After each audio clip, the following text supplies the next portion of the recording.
नमस्कार, success classes में आपका स्वागत है। मैं सोनू सर आपके साथ एक नए वीडियो के साथ प्रेजेंट हूं और वह वीडियो रसायन शास्त्र के है, जिसमें हम लोग आज पढ़ेंगे रसायन शास्त्र का लेसन 1 और उस चैप्टर का नाम है रसायन विज्ञान के कुछ मूलभूत अवधारणाएं, some basic concept of chemistry. ये क्लास 11th की सबसे पार्ट 1 होती है और रसायन विज्ञान के कुछ मूलभूत अवधारणाएं कहने का मतलब क्या है कि some basic concept of chemistry.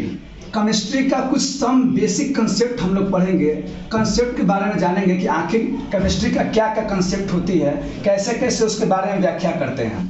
इसमें सबसे पहले कंसेप्ट में पढ़ना है, सबसे पहले पढ़ना है ठोस, सॉलिड क्या होती है, ठोस क्या होता है।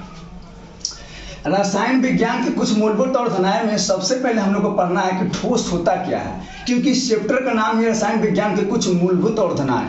कुछ मूलभूत अवधारणाएं, कुछ कॉन्सेप्ट के बारे में जानेंगे कि आखिर रसायन विज्ञान पढ़ते हैं तो इसमें कॉन्सेप्ट है क्या, क्या क्या कॉन्सेप्ट है, कैसे कैसे पढ़ना होगा, इसके बारे में विस्तार रूप से व्याख्या करेंगे। सबसे पहले जानेंगे ठोस। तो ठोस वे पदार्थ है, वे मैटर है जिसका आकार और आयतन दोनों निश्चित होता है। माने वे पदार्थ जिसका आकार और आयतन दोनों निश्चित होता है ठोस कहलाता है। जैसे ईंट हो गया, ईंट का आकार और आयतन दोनों जो होती है फिक्स होती है। फिक्स यानी कहने का मतलब क्या है कि इसका जो आकार होगा, अगर मान लेते इस प्रकार से ईंट है तो ये कुछ न कुछ स्थान घेरती है, इसका कुछ न कुछ आकार होता है, इसका कुछ न कुछ आयतन होता है। माने वे ठोस जिसका आकार और आयतन दोनों निश्चित होता है वे ठोस कहलाता है। जैसे ईंट हो गया, पत्थर हो गया, बेंच हो गया, कुर्सी हो गया, टेबल हो गया इत्यादि। अब हम लोग दूसरा नंबर समझते हैं। दूसरा नंबर होता है द्रव, लिक्विड। 2 नंबर है द्रव यानी कि लिक्विड। द्रव बोले तो ये भी एक तरह से मैटर का ही पदार्थ है, लेकिन कहने का सेंस क्या है कि इसका आकार जो होती है फिक्स नहीं होती है, लेकिन आयतन फिक्स होती है।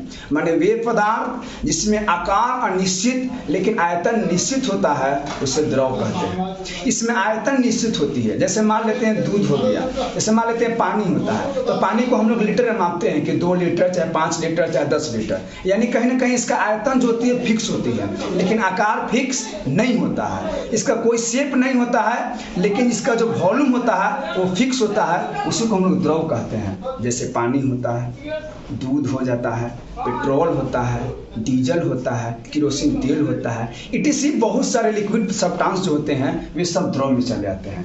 यानी कि इसका आकार जो होती है मेरे दोस्त, आकार जो होती है निश्चित नहीं होती है, निश्चित नहीं होती, लेकिन आयतन जो होती है ये निश्चित होती है। आयतन निश्चित होती है, फिक्स होती है।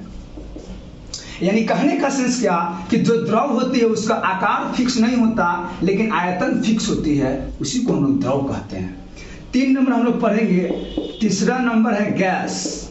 क्या है? गैस।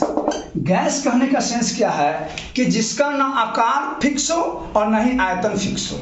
माने कहने का मतलब वे पदार्थ जिसका आकार और आयतन दोनों फिक्स नहीं होता है, दोनों स्थिर नहीं होता है, दोनों का मान जो होती है वो फिक्स नहीं होती है, उसी को गैस कहते हैं। गैस को कभी भी हम लोग मेजरमेंट नहीं कर सकते। गैस का कोई फिक्स स्थान कभी हो ही नहीं सकता है। गैस कभी भी आकार या स्थान या कोई भार या कोई जगह को नहीं घेर सकता। यानी कि जो गैस होती है उसका कभी भी आकार जो होती है फिक्स नहीं होती है। गैस से कभी आकार फिक्स नहीं होता, गैस से कभी आयतन फिक्स नहीं होता। माने वे पदार्थ जिसका आकार और आयतन दोनों फिक्स नहीं होते गैस कहलाते हैं। यानी कहने का सेंस क्या है कि गैस में जो आकार होती है और जो आयतन होती है मेरे दोस्त दोनों नॉट फिक्स होती है, दोनों फिक्स नहीं होती, नॉट फिक्स्ड, दोनों का मान फिक्स नहीं होता। यानी गैस कहने का सेंस क्या है कि जिसमें आकार और आयतन दोनों फिक्स नहीं होते वे गैस कहलाते हैं। लेकिन पदार्थ की चौथी अवस्था जो होती है ये होती है प्लाज्मा।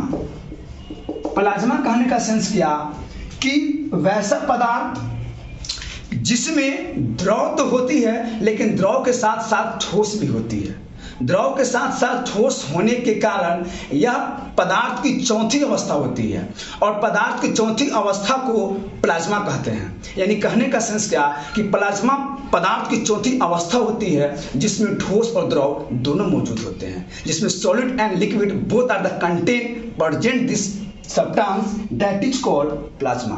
प्लाज्मा में ठोस तो होती है लेकिन ठोस के साथ साथ द्रव भी मौजूद होता है, इसलिए प्लाज्मा जो होती है ये पदार्थ की चौथी अवस्था हो जाती है। क्योंकि हम लोग शुरू से ही पढ़ते आ रहे हैं कि ठोस में आकार और आयतन दोनों फिक्स होती है, द्रव में आकार फिक्स नहीं होती लेकिन आयतन फिक्स होती है, और गैस में आकार आयतन दोनों फिक्स नहीं होती, लेकिन प्लाज्मा एक ऐसी पदार्थ होती है, प्लाज्मा एक पदार्थ की ऐसी अवस्था होती है जिसमें ठोस और द्रव दोनों मौजूद होते हैं। जैसे बलगम हो जाता है, बलगम कहने का सेंस क्या, उसमें ठोस भी है द्रव भी है, ये पदार्थ की चौथी अवस्था होती है। इसके बाद ये चारों जो हम लोग पढ़े, ये चारों जो होती है ये चारों पदार्थ की अवस्था होती है मेरे दोस्त। इस चारों को हम लोग, ये पदार्थ का चारों भाग होती है। यानी कहने का सेंस क्या कि पदार्थ को चार भागों में क्वालिफिकेशन किया गया है। It is classified of four में बांटा गया है। पहला होता है सॉलिड, दूसरा होता है लिक्विड, तीसरा होता है गैस और चौथा होता है प्लाज्मा। यानी कहने का सेंस क्या कि पदार्थ के चार अवस्था होती है और चारों अवस्था इधर लिखा हुआ है। पहला ठोस होता है, दूसरा द्रव होता है, तीसरा गैस होता है, चौथा प्लाज्मा होता है। अब जानेंगे कि आखिर पदार्थ है क्या।